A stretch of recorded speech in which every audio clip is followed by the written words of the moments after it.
우리 인류의 역사는 어쩌면 전쟁의 역사라 해도 사실 과언이 아니에요. 이 전쟁은 인간의 정신세계와 인격적인 삶과 그리고 지금까지 살았던 모든 경제적인 것까지 다 황폐시키는 것이 전쟁입니다. 정신세계, 그리고 인격적인 삶, 그리고 준비했던 경제적인 모든 것까지 다 파멸시키는 것이 전쟁입니다. 그런데 어느 시대나 어느 때나 이 전쟁은 명분이 없었던 전쟁은 하나도 없어요. 전쟁을 일으키는 쪽에서는 반드시 그 이유, 즉 명분을 만들어서 전쟁을 해요. 그런데 그 전쟁의 상처와 피해와 아픔은 언제나 서민들의 몫이었어요. 6.25 전쟁이 일어나서 군인들도 많이 죽었지만 민간인 피해가 극심했어요. 이와 같이 전쟁의 양상을 보면 이 최근에는 임진왜란, 명분은 명나라 치러 가는데 길을 비켜달라 해가지고 돌아가지고는 우리나라를 그야말로 초토화시킨 7년 끌었던 임진왜란.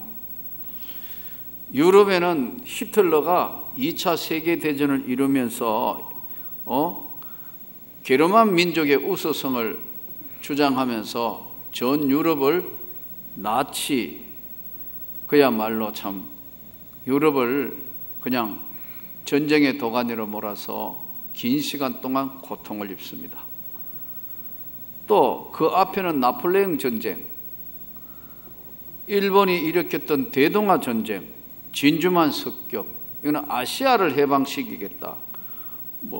나폴레옹 원정은 유럽을 대통일시키겠다. 6.25 전쟁 같은 경우는 공산주의에 우수하다고 이데올로기 전쟁, 미국과 소련과 중국의 그런 대리 전쟁이었거든요. 그러니까 아무 죄 없는 우리나라만 쑥대밭이 되도록 죽을 고생을 하고 고통을 겪었습니다. 그런데 사실은 전쟁에 이렇게 그 피해를 보면 항상 정신세계와 인간적인 인간성 파괴가 되는데, 이 최근에는 미국이 이라크 전쟁이나 아프가니스탄 전쟁에서, 베트남 전쟁에서 전쟁 끝나고 오면 이 군인들이 정상생활을 할 수 있느냐 하면 정상생활이 잘 안 되는 거예요. 왜? 앞에서 사람이 죽고 살고 막 다치고 전우가 죽고 하는 그런 게 너무 강하게 왔기 때문에 소위 정신질환의 일환인 트라우마, 어떤 굉장히 충격적인 걸 보면 정상생활이 안 되는 트라우마, 이런 것들이 바로 정신적 황폐를 가져오고 또 인격에 무서운 그런 파괴를 가져오고 경제적으로는 완전 거들나는, 나라가 거들나는 그런 양상이 벌어집니다. 제 바로의 형이 월남전을 갔다 왔는데, 해병대 수색 중대로 월남전을 갔다 왔는데, 제가 이렇게 그 당시에 이제 그 고등학교에서 대학교 1학년 들어가고 그럴 때인데, 보니까 월남전 갔다 와가 이렇게 눈빛을 보니까 전쟁하고 사람 죽이고 막 이런 걸 해가 오니까 정상이 아니에요. 내가 봐도, 어린 내 나이에 내가 봐도 술만 한 잔 먹으면 눈에서 살기가 반짝반짝 돌아요. 그러니까 전쟁에서 사람 죽고 죽이는 것을 하고 오면은 정상생활이 참 힘들어요. 그래서 미국도 지금 이라크 전쟁, 아프가니스탄 전쟁에서 와서 전역했는 그 군인들이 정상생활이 안 되는 사람들 때문에 굉장히 많은 이 나라에 문제를 가지고 있는 그런 것들이 있어요. 그래서 이후에 정신적인 어떤 그런 돌봄 여러 가지 그런 것 때문에 미국도 굉장히 골치를 앓고 있다 그럽니다. 오늘 이 본문에 나오는 이스라엘 11지파와 베냐민 지파의 전쟁은 아주 전쟁이 어이없게도 벌어지는 전쟁이 우리가 지난 시간에 보았던 사사기 19장에 레위인이 자기 첩이 성폭행을 당한 것을 너무너무 속상해해서 12토막을 내어서 각 지파로 보낸 12토막 살인 사건과 같은 배경을 가지고 있는 사건입니다. 즉 레위인의 첩을 융간하여 살해한 베냐민 지파의 불량배를 처단해 달라고 각 지파에 보냈는 것이, 이것이 생각지도 아니하게 전쟁 양상으로 벌어지게 돼요. 그러니까 전쟁이라는 건 여러분, 이 명분도 있어야 되지만 그러나 꼭 명분 때문에 전쟁은 일어나는 것 아닙니다. 전쟁은 때로는 우발적으로 이런 것 때문에 감정이 상하면 전쟁이 일어납니다. 최근에는 연평도 폭격 그 만일에 조금만 더 심해졌으면 전쟁 벌어져요. 그 어떤 사건이 더 이상 조금만 가면은 정군 비상령 진돗개 하나 뭐 이렇게 해가지고 완전히 이제 비행기 뜨고 폭격하다가 보면 전면전으로 갈 수도 있나. 지금은 여러분 뉴스를 통해서 보는 세계사에 없는 지금 3대 독재 권력 체제가 완성돼가 장성택 지금 제2인자가 완전히 이제 처형됨으로 말미암아 지금 북한은 공포 정치가 계속된다고 요즘 뉴스를 지금 듣고 있지 않습니까? 세계사에 없는 지금 희한한 나라가 북쪽에 있어서 생겨나가 지금 언제 어디에 무슨 일이 벌어질지 모르는 휴전선 155마일에 지금 정군들이 긴장되어 있는 상태로 바라보는 가운데 오늘 우리는 이런 예배를 드리고 있는 겁니다. 그러니까 여러분, 이 잘못하면 조금만 아무것도 아닌 것과 짝짝짝 하다가 보면은 확대 전쟁이 벌어질 수도 있는 것이 전쟁이라 이 말입니다. 그러므로 오늘 우리도 역사가 주는 교훈을 잘 깨달아서 항상 유비무환의 자세를 잘 갖춰야 할 줄을 믿습니다. 저는 요즘 젊은 사람들도 그렇고 우리나라가 만일에 비상사태가 벌어지면 과연 정말 이 나라를 지키려고 이거 할 수 있는 역량이 얼마나 될까 굉장히 걱정돼요. 왜냐하면 이 정신 상태가 자꾸 무너지고 있는 것 같아요. 그러니까 언제나 유비무환의 자세로 조국을 지킬 준비가 되어 있는 자가 나라를 지키는데 지금 정신 차려가 있어야 될 때가 바로 오늘 이 시대고 정신 차려 기도해야 될 때가 이때라고 믿습니다. 오늘 이 사건과 본문을 통해서 몇 가지 얻을 수 있는 교훈이 있습니다. 첫째는 이 사건이 일어날 수밖에 없었던 당시 이스라엘 사회가 매우 혼탁하고 타락한 것은 사실입니다. 그러나 대부분의 선량한 사람들은 이 당시에도 윤리 도덕적 기준적으로나 신앙적으로 건강한 신앙을 가지고 있었어요. 중요한 것은 그 기브아에 있었던 베냐민 지파의 비류, 불량배, 벨리알의 아들, 이러한 자들이 다 그런 사람 같으면 하나님 별선멸망을 시키셨는데 그 소수의 악한 것들은 어느 시대나 언제나 있다는 사실이에요. 그건 어디나 우리가 인정을 해야 돼요. 그런데 그 소수를 전체적으로 그것이 뭐 다 베냐민 지파가 다 악한 것들이고 다 죄인은 아니었어요. 왜냐하면 그 근거로 레위인이 첩을 데리고 갔을 때에 해가 저물었는데 자기 집에 기숙하라고 한 노인이 음식도 주고 집으로 맞아들이잖아요. 선량한 사람도 있어요. 그렇지만 그 악한 기브아에 있는 그 악한 비류들이 소수라는 사실이에요. 그렇기 때문에 여러분 대부분 건강한 나라나 건강한 가정은 대부분 보면은요 정상이에요. 근데 비정상이 많아지면 이제 이게 아주 큰 문제를 야기하는 거예요. 그래서 사실 오늘날 대부분 TV, 신문 이런 것들이 좀 뭐라 할까요? 좀 나쁜 건 좀 자제하고 좋은 것들을 좀 광고하면 좋겠어요.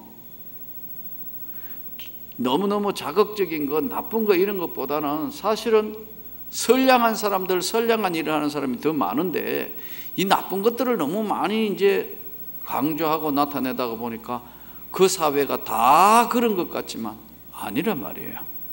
그래서 오늘 우리는 항상 소수의 문제는 어느 시대나 어느 사회 때나 있다는 사실을 깨닫고 더 이제 역량을 모아서 잘할 수 있기를 바랍니다. 교회도 항상 문제를 일으킨 소수의 사람들은 언제나 있었어요. 그러나 여러분 대부분은 안 그렇다 이 말이에요. 그냥 하나님의 나라를 향해서 우리가 열심히 가면서 주님의 뜻을 이루는 놀라운 축복이 있기를 원합니다. 나라도 다 뭐 잘못된 사람들이 있다면 나라 망하게요. 그러나 대부분 사람들은 윤리나 도덕적으로나 다 건강한 사람들이에요. 정상적인 사람이에요. 근데 TV 같은 거 보면 드라마가 꼭 영화 재밌게 하려고 뭐에 대해 나온 겁니까? 불륜 같은 거 이런 거 자꾸 뭐 삼각관계, 불륜 이런 거 TV 나오잖아요. 아, 신령하기 때문에 안 보시는구나. 하기야 저도 뭐 지금 TV 뭐 하는지도 잘 몰라요.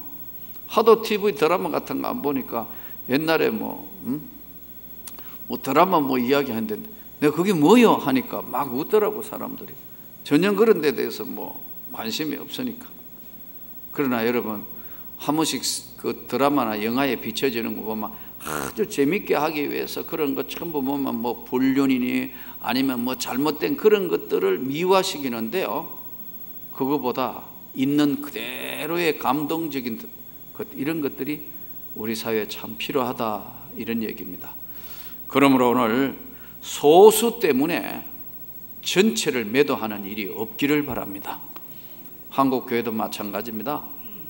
교회들이 가운데 좀 어렵고 잘못한 것도 있겠지만 그게 다 잘못했다면 하나님이 가만히 계시겠어요? 그렇기 때문에 소수 때문에 전체를 매도하는 그런 일은 없어야 될 것 같습니다. 자, 두 번째, 베냐민에 대한 징벌 때에도 하나님의 언약궤를 베델로 옮겨놓고 그날에 울면서 금식하고 회개하며 어떻게 전쟁해야 될 것을 묻습니다. 그런데 세 번째 만에 이기는데 첫 번째 하나님이 분명히 기도했는데 올라가라 했는데 올라가가지고 도리어 죽어요. 두 번째 또 올라가라 해가지고 또 가는데 또 전쟁에 져요.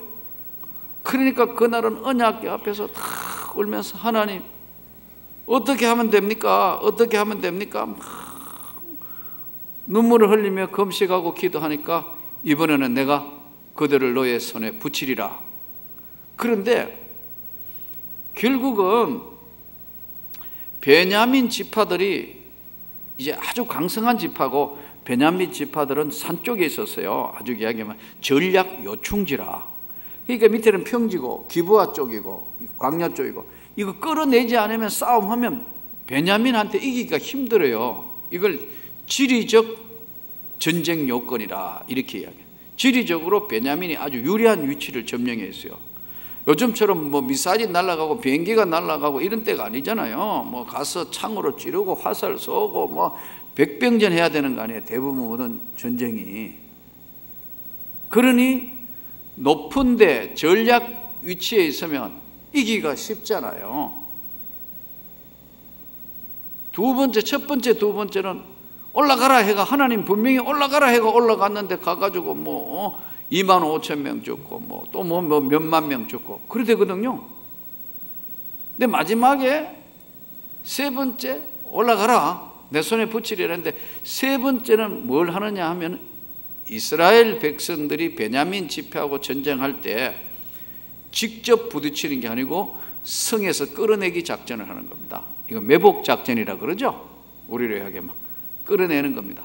그래서 자 점점 끌어내니까 와 몰려서 한 30명 좀 죽이니까 베냐민 지파가 첫 번째 두 번째 이겼으니까 완전히 이길 줄 알고 광야까지 산지에서 쫓아 내려와요. 그동안 그 성을 점령해 버린다고. 그래서 성에서 연기가 났는데 그것이 성이 점령된 거로 신호로 해서 뒤로 보니까 베냐민 지파가들 광야로 전쟁에 따라 나왔다가 보니까 뒤에 보니까 뭐 자기 성읍이 다 불타고 하니까 앞뒤로 적을 맞이하게 돼요. 매복당한 거죠. 함정에 빠지게 되니까 도망가는데 죽고 해가 마지막에 림몬 바위 쪽으로 도망가는 600명만 도망가게 돼요. 그 결국은 이 베냐민 지파는 다 죽고 한 600명만 살아남게 되는 이 전쟁의 그야말로 참상을 오늘 성경이 말씀하고 있습니다. 여러분, 전쟁의 이 결론적인 것을 오늘 이 사사기를 통해서 볼 수 있는 것은 전쟁을 통해서 세 가지 손실을 당하게 되는데, 첫째는 신앙적 손실입니다. 영적, 신앙적 믿음을 다 소멸해버린다. 왜? 죽고 죽이기를 계속하니까 신앙적, 영적인 것들을 다 상실해버린다. 살인 현장에서 거기에 무슨 하나님의 공의가 있고 거기에 무슨 하나님의 역사가 있겠습니까? 그래서 이 전쟁을 통해서 영적, 신앙적 믿음을 상실하게 되는 손해를 가지게 되죠. 두 번째는 물질적인 손실을 가져온다. 전쟁 그냥 합니까? 활 쏘고 창 찌르고 뭐 다 해야 되고 농사 짓던 거 그만두고 와가지고 모든 거 해가 전쟁에 올인해야 되니까 물질적 손해, 전쟁 경비, 농토, 가축이 황폐화되어 버려요. 우리나라도 보면 계속 전쟁이 일어날 때 제일 죽는 게 서민들이에요. 왜? 전쟁 경비돼야 되고 군인으로 차출돼야 되고. 지금도 마찬가지 아니에요. 전쟁이 일어나면 우리 사랑하는 아들, 딸들 군대 갔다 와도 동원훈련, 동원군들. 이제 여기 연세 많은 사람들은 안 부르겠죠? 예. 연세 많아가지고 지금 이제 뭐 예비군에도 편성 안 되고 민방위 다 제대해버리고 뭐. 그런데요, 급해지면요, 안 부르는 거 없어요. 다 불러요. 왜요? 기어 다닐 수 있는, 일어서서 기어 다닐 수 있는 힘만 있는 사람들은요, 다 전쟁에 투입할 수밖에 없는 게 마지막 총력전 때만 그렇게 돼요. 그래서 사실은 요즘 대한민국 그래도 이 건국 이래에 참 대한민국이 하도 훈련을 많이 해가 누가 그러더라고. 지금 70대, 80대 있는 분들이 오히려 총 줘놓으면 전쟁 더 잘할걸? 그러더라고. 왜? 하도 군사훈련을 그래도 다 받아본 사람이라. 여자분들은 모르죠? 예. 우린 다 역전의 용사로 군대 다 갔다 왔기 때문에 PRI부터 시작해 각계전투 뭐 총만 주면 다 할 수 있는 모든 훈련이 되어 있는데 북한도 마찬가지예요. 밥만 먹고 전쟁 준비했기 때문에 저 나라는.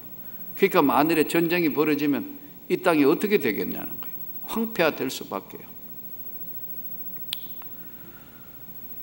신앙적 손실, 영적이고 신앙적인 손실을 가져온다.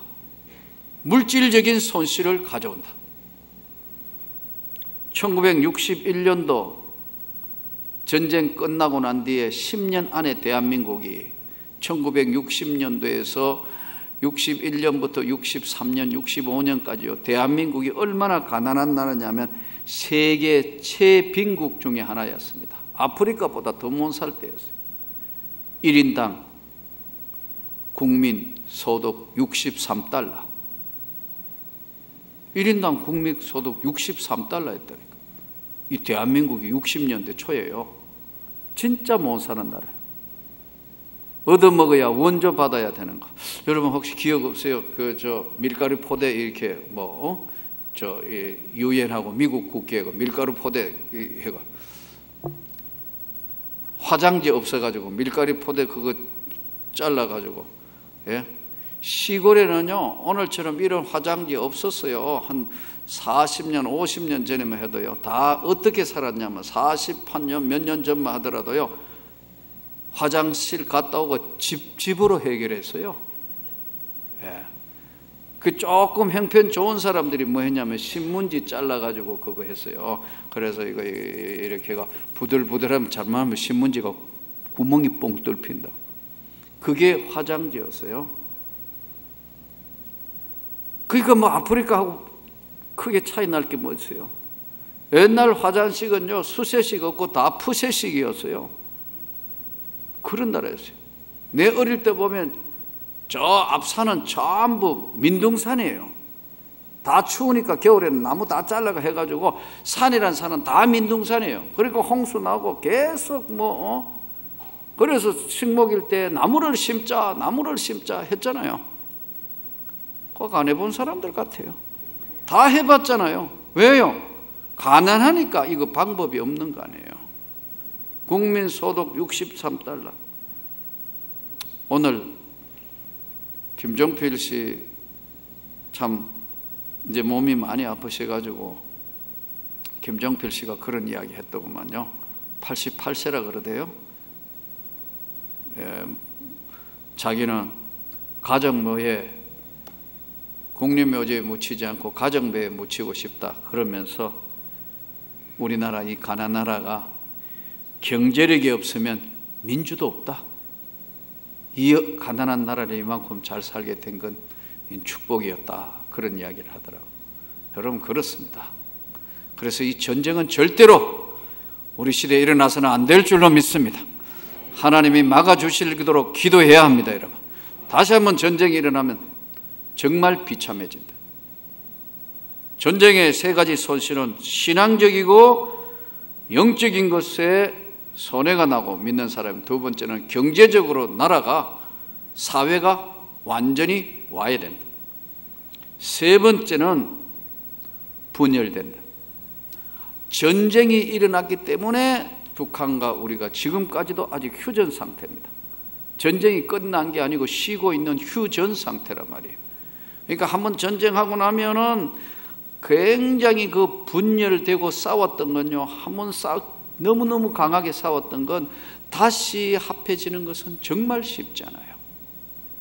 하나 되는 것은 하나님의 뜻인데 전쟁과 싸움은 하나님의 뜻이 절대 아니에요. 우린 하나 되기를 원합니다. 하나님의 놀라운 축복으로 하나 되기를 원합니다. 자, 여기서 이제 문제는 뭐냐 하면 기부와 사건의 가장 중요한 것에 있어서 우리가 이 본문을 통해서 냉철하게 봐야 하는데 12지파에게 레위인이 자기 첩의 시체를 토막을 내서 보냈는데 이때 기부와의 이 사건의 고소자 소위 레위인이 진술을 해요. 이렇게 돼가지고 이렇게 돼가 우리 첩이 아내가 이렇게 성폭행을 당하기 때문에 너무너무 화가 나서 다 잘라가지고 시체를 보냈다 이렇게 이야기를 해요. 그런데 그의 정언에 고소했던 그 레위인의 고소에 12지파가 흥분하지 않고 정확하게 상황을 판단했어야 됐어요. 첫째, 그의 정언에 과장된 게 많다. 왜냐하면 베냐민 지파는 전부 나쁜 사람들로 다 매도를 했어요. 그런데 서두에 말씀드렸지만 베냐민 지파에도 그를 영접하고 친절한 노인에 대한 언급은 안 해요. 내가 잘 곳도 없고 갈 곳도 없고 아주 힘들었을 때 어떤 노인이 나를 영접해 줬다. 베냐민에는 그 비류들 아주 나쁜 사람도 있지만 좋은 사람도 있다 이렇게 이야기해야 되는데 베냐민 사람들은 다 나쁜 거고 지금 다 죽여야 하는 거다 이런 식으로 매도를 했다 이거예요. 그러니까 여러분 사람들의 누구의 이야기를 들을 때 정확하게 들을 수 있기를 바랍니다. 잘못하면 잘못 인포메이션을 받을 수 있어요. 두 번째, 바로 기브아 사람들, 즉 베냐민 사람들의 나쁜 것을 이야기해서 대중을 격동, 청중들 많은 사람들을 격동시킴으로 전쟁의 분위기를 만들었다는 거예요. 물론 이제 전체가 베냐민 지파한테 그들을 끌어내고 잘못했다고 사과하라고 해라 이렇게 했지만, 하지 않았지만 전쟁할 문제까지는 아니었는데, 문제는 레위인이 첩을 가진 거 하나님 앞에 회개해야 되고, 레위인이 자신의 첩을 비루에게 본인이 내줬단 말이에요. 그들이 끌어간 게 아니에요. 위협을 하니까 자기가 내준 거예요. 그런 잘못된 것 이야기는 하나도 하지 않고 이기적인 잘못된 것들만 이야기를 했는데, 여기서 오늘 우리가 분명히 알아야 할 것은, 우리가 절대로 감정적 판단을 해서는 안 된다. 잘못하는 사람들을 보면 꼭 자기 주장만 강해요. 감정적 판단만 던져야 한 거예요. 이 사건을 조금 더 냉철하게 생각해서 기브아의 베냐민 지파의 아주 악한 몇몇 사람들의 잘못한 것, 이거로 국한했어야 됐어요. 두 번째, 그 사람들 중에 진짜 노인같이 훌륭한 사람들도 있었다 하는 것들을 부각을 시키고, 그리고 레위인 자체가 첩이 있는 데다가 레위인이 겁나니까 그 비류들에게 자기 첩을 내어준 이런 것들은 결코 상황을 정확하게 판단하는데 나쁜 결과를 가져온 겁니다. 자, 여기서 이스라엘 총회에 이스라엘 사람들과 베냐민하고 싸울 때 5가지 결의사항을 합니다. 그 5가지 결의사항이, 첫째 뭐냐면은 기브와 비루를 처벌할 때까지 한 사람도 집으로 돌아가지 않는다. 두 번째, 기브아의 범인을 인도 요청할 때 공적 처벌을 할 것이다. 기브아 백성과 끝까지 말 안 들으면 전쟁도 불사한다 그랬거든요. 그 다음에 세 번째, 40만 명 중에서, 전쟁을 할 수 있는 40만 명 중에서 4만 명을 선택하여 군량미를 공급한다.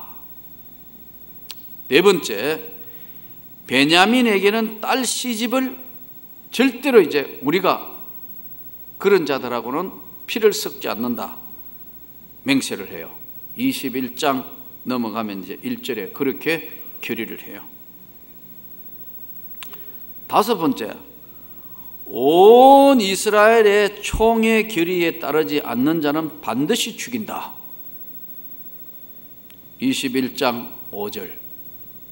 자, 여기서 오늘 두 가지의 또 중요한 결론을 내리는데, 한 사람의 잘못된 판단과 한 사람의 잘못된 격동하는 말로, 또 원인을 제공한 베냐민의 비류, 우리로 이야기하면은 악질,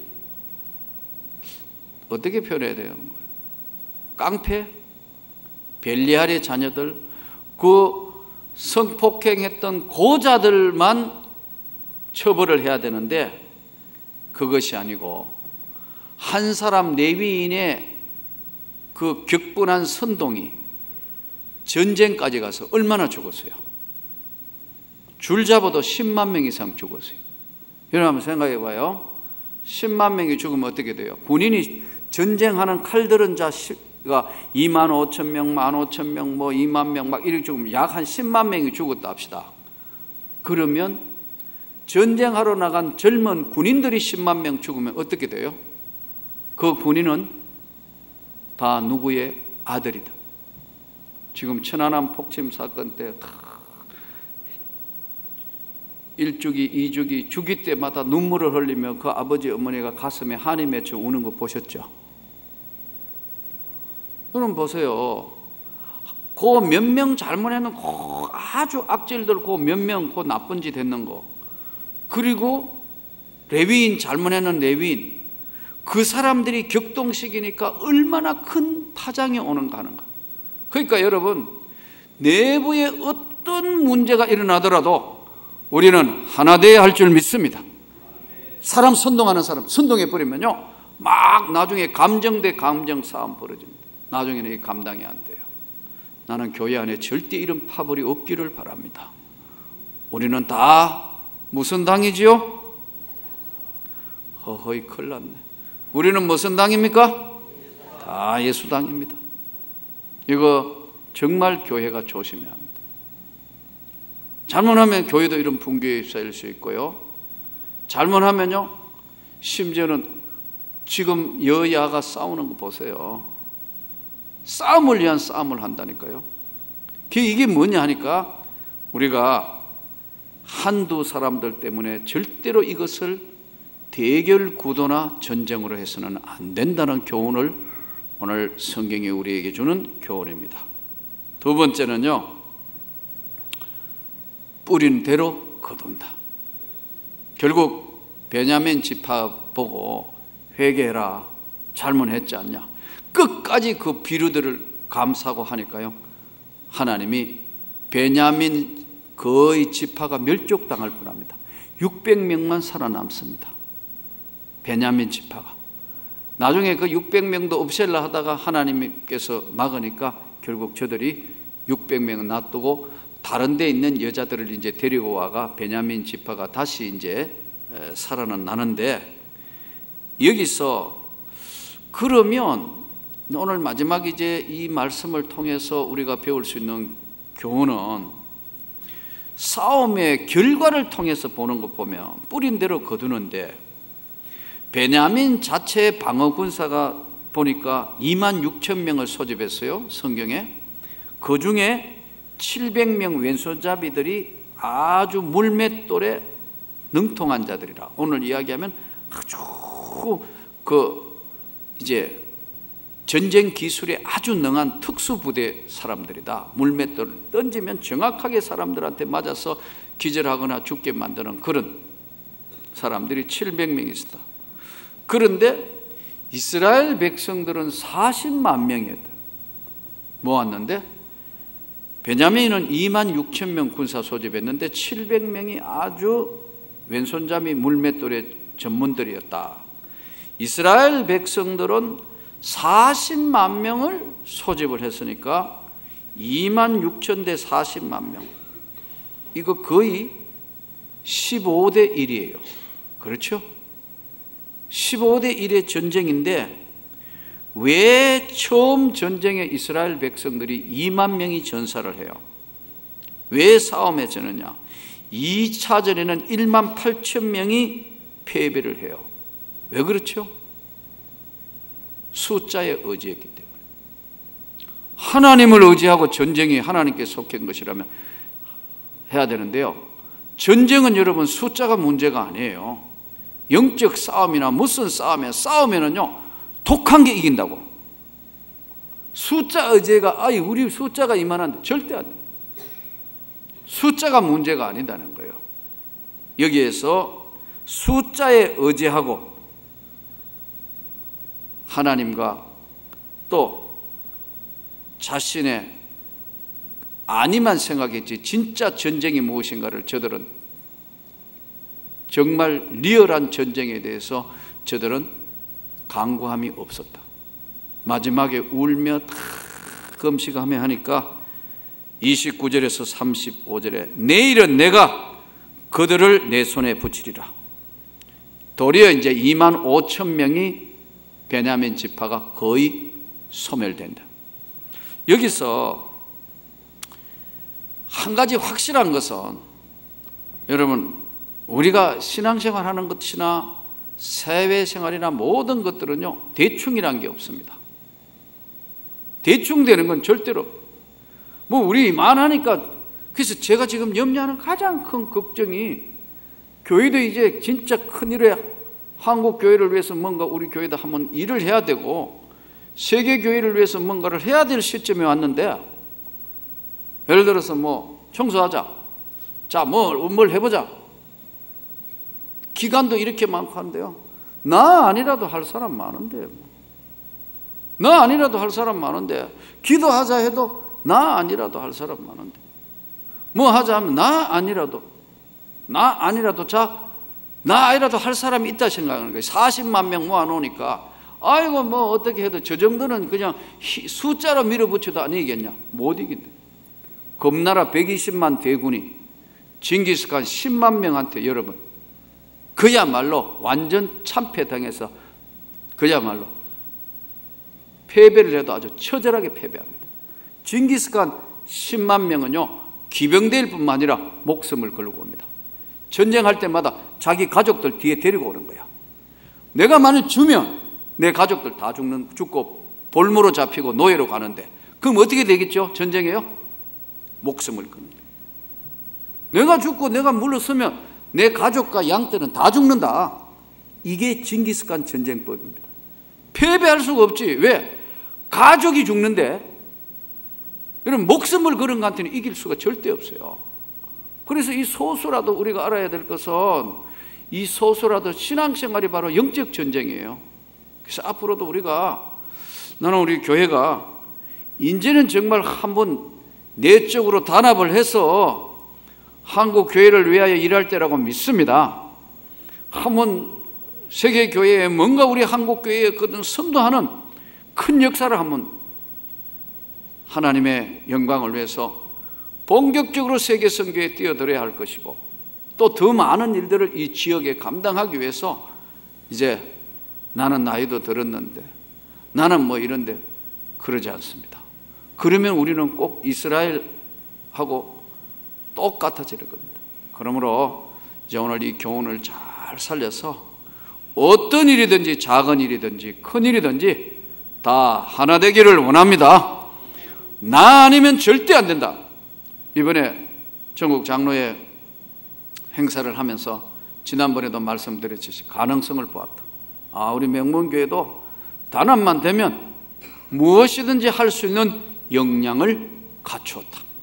이제 새로운 도약을 위해서 한 해를 마감해 가면서 오늘 이 사사기 20장이 주는 전쟁의 교훈을 통해서 우리가 하나님 앞에 하나 되는 모습을 잘 갖추어서 새로 짜지는 우리 기간 여전도에 특히 이제 남전도에 좀 앞장을 서서 헌신하고 봉사해서 이번에 이제 1, 2 안수집사회도 이제 나누어졌으니까 본격적으로 헌신해서 당의 장로님들과 다 하나 되어 청년들까지 주일학교, 교회학교까지 다 하나가 되어서 한국교회에 정말 큰 일을 감당하는 교회로 거듭나고 우리가 하나님 앞에 각 집안 모든 사람 우리 집안과 우리 모두가 하나님의 축복을 받는 대역사가 일어나기를 주 예수 이름으로 축원합니다.